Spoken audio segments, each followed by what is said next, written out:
本國傳奇攝影師 Fred Herzog 記錄上世紀溫市華埠隱藏故事嘅作品，即將喺華埠掌故館展開。吳偉基嘅報導。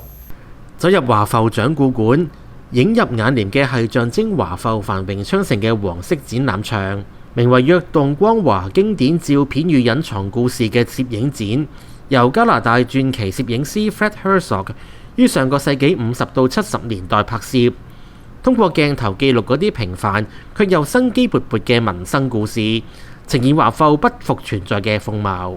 Because as somebody who grew up in Vancouver, at a time when there was so much vibrancy in Chinatown and the surrounding neighborhoods, I thought how wonderful to help people see what it used to be like.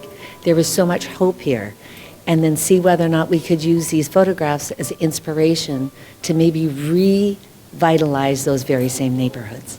唔單止係照片，展覽嘅精髓係由照片親臨者講述背後隱藏嘅故事。溫哥華華埠基金會主席及掌故館創辦人李佩珍表示，希望通過呢一啲影像推動藝術與文化發展，吸引人流，重振華埠繁榮。展覽將於4月11號到12月31號展出。新時代電視吳偉基報導。